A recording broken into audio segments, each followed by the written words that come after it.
Seriously रोना चाहता हूँ। तब जिस तरह से जिंदगी कर दी है, अपने ही बच्चों को से दूर कर दिया है। एक बार उनसे मिलना चाहता हूँ, एक बार माँ की गोद में लेट के सोना चाहता हूँ, सुकून की नींद सोना चाहता हूँ। यार पता है जेल में क्या होता था, 8-2 घंटे पे पहरा लगता था। हाँ साहब, भी 146 कैदी नसर नमहबंदी सकुशल हैं।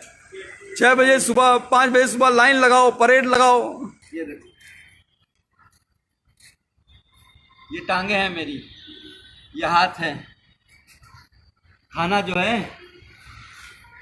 मैं खुद कुपोषण का, बच्चों का इलाज किया करता था, आज खुद कुपोषित हो गया। I won't bend. मैं झुकूंगा नहीं। डरना आता नहीं हमें, चाहे जितना भी डरा लो। हर बार एक नई ताकत से उठेंगे, चाहे जितना भी झुका लो। सीरियसली रोना चाहता हूँ। तब जिस तरह से जिंदगी कर दी है, अपने ही बच्चों को से दूर कर दिया है। एक बार उनसे मिलना चाहता हूँ, एक बार माँ की गोद में लेट के सोना चाहता हूँ, सुकून की नींद सोना चाहता हूँ। यार पता है जेल में क्या होता था, 8-2 घंटे पे पहरा लगता था। हाँ साहब, भी 146 कैदी नसर नमहबंदी सकुशल हैं। 6 बजे सुबह, 5 बजे सुबह लाइन लगाओ, परेड लगाओ। इस बार जेल में इतनी, मतलब 5 दिन तक मुझे खाना तक नहीं दिया गया। इतना टॉर्चर किया गया, मेंटली भी और फिजिकली भी, कि क्या बताऊं आपको। अगर कहा जाए, खुद को पोषण का शिकार हो गया हूं। जिस तरह से मुझे टॉर्चर किया गया, मुंबई एयरपोर्ट से पकड़ के 48 घंटे तक इंटरोगेट किया गया। एसटीएफ की टीम ने ऐसे ऐसे सवाल पूछे, अरे आपने तो कोई पाउडर बना लिया है जिससे करोड़ों इंडियन मर जाएंगे। मैंने कहा भैया, मैं डॉक्टर हूँ बच्चों का, मैं कहाँ से पाउडर बना लूँगा। कोरोना की बात कर रहे हैं क्या? तो आप चाइना से पूछिए। आप सरकार गिरा रहना चाहते हैं, हमारे पास फ़ोन रिकॉर्डिंग, हमने कहा लाइए सुना दीजिए, एक भी सबूत आपके पास हो तो। मैं कोई पॉलिटिशियन तो हूँ नहीं। आप जापान गए थे, मैंने कहा हाँ, पाकिस्तान क्यों नहीं बोल दिया। अरे जापान कैसे, इंडिया से बाहर कैसे जा सकता हूं जब पासपोर्ट मेरा जुडिशरी के पास जमा है। तो एक तरह से बहुत टॉर्चर किया। फिर जेल में रह के, जेल में ऐसी जहां रखा जहां पे 150 कैदी थे। वो 9 महीने का बीआरडी ऑक्सीजन ट्रेजेडी के बाद जो 9 महीने का दर्द था, उसको उससे ज्यादा, उससे कई गुना, हजारों गुना ज्यादा पतली पानी की तरह दाल, कच्ची रोटियां, वही सुबह शाम खाना है। जीना था। उम्मीद थी कि आप लोगों से दोबारा मिल सकूंगा, मुखातिब हो सकूंगा, आप लोगों से बात कर सकूंगा, और आप सबकी दुआएं काम आई। आज आपके साथ हूं फिर से दोबारा।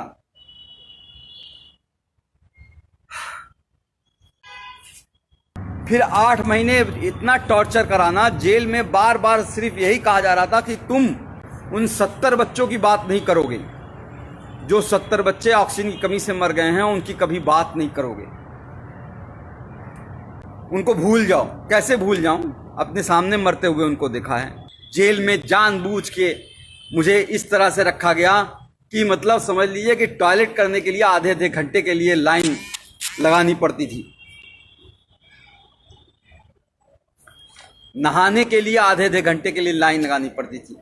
गर्मी इतनी हो जाती थी कि कपड़ा पहन के, पूरा नहा के, पूरा बिस्तर बिछा के, बिस्तर को भी भिगा देता था, तब जाके लेटता था। और वो 150 लोग, 534 लोगों की रहने की जगह है वो, लेकिन 1600 कैदी थे। अब बताइए वहां पे कैसे सोशल डिस्टेंसिंग हो जाएगी। वो ख्वाब था। लोगों की सांसें, लोगों की बदबुआं, लोगों की मतलब पेशाब की महक, और एक टॉयलेट होता था, 150 लोगों के बीच एक टॉयलेट। किस तरह से जिंदगी गुजरी है। और एक बात बता दूं, सिर्फ मैं नहीं सफर किया हूं, पूरी फैमिली को हरास किया है। पूरी फैमिली को जिस तरह से प्रताड़ित किया गया है उसका कोई बयान नहीं है। कल 11:30 बजे डिस्ट्रिक्ट जेल मथुरा में ऑर्डर पहुंच गया था हाई कोर्ट का। डीएम अलीगढ़ को हाई कोर्ट का ऑर्डर मिल गया था, लेकिन फिर भी 12 घंटे तक ये लोग यही कोशिश करते रहे कि किसी तरह से कोई और केस में फंसा दें। जैसे इन्होंने पिछली बार अलीगढ़ में जब मुझे गिरफ्तार किया था मुंबई से, तो जब मुझे बेल 10 फरवरी को मिल गई थी तो 4 दिन तक कोर्ट के आदेश के 2-2 बार आदेश के बावजूद छोड़ा नहीं मुझे। इलीगली मुझे डिटेन करके रखा और फिर एनएसए लगा दी। एनएसए मतलब नेशनल सिक्योरिटी एक्ट। मैं टेररिस्ट हूँ क्या? दाढ़ी ये जो बढ़ जाती है जेल में बढ़ जाती है। आज तक कभी आपने सुना है मैं किसी हिंदू, मुस्लिम, सिख, ईसाई या किसी में धर्म के भेदभाव में करता हूँ? 50,000 जो बच्चों को देखा, पूछा कोई कौन गरीब है, कौन अमीर है, कौन किस जाति का है, कौन किस धर्म का है? उस पर इल्ज़ाम लगाओगे? इल्ज़ाम वो लगाते हैं जिनका खुद का दिमाग गंदा होता है, जो भरा होता है गंदगी से, वो दिमाग वो लगाते हैं। अभी यूपी से घर नहीं गया हूँ, गोरखपुर नहीं गया हूँ, क्योंकि लोग कह रहे हैं कि सरकार अब भी किसी न किसी केस में फंसाने की कोशिश कर रही है। फिर से कुछ कर दें या इनकाउंटर कर दें, मरवा दें। हो सकता हो आपके बीच में ना रह पाऊँ, हो सकता हो ये हमारी और आपकी आखिरी मुलाकात हो। तो जो लोग ये सोचते हैं कि बार बार जेल में डाल के, मार के, पीट के, तोड़ के, यहाँ मारो, यहाँ मारो, यहाँ मारो, उल्टा पलटा रात को डंडे से मारो, गांड लाल कर दो एकदम पूरी तरह से, पैर पे मारो, करते रहो ये एकदम तोड़ दो इसको, तो वो शायद नहीं जानते हैं कि एक बात सिखाई गई थी कि डरना नहीं है। आई वोंट बेंड, मैं झुकूंगा नहीं। डरना आता नहीं हमें, चाहे जितना भी डरा लो। हर बार एक नई ताकत से उठेंगे, चाहे जितना भी झुका लो। कहते हैं ना कि लोग हमें दुश्मने जान कहते हैं। अरे हम इस मुल्क की मिट्टी को भी अपनी माँ कहते हैं। उसको तुम जो है उस पे एनएसए लगा देते हो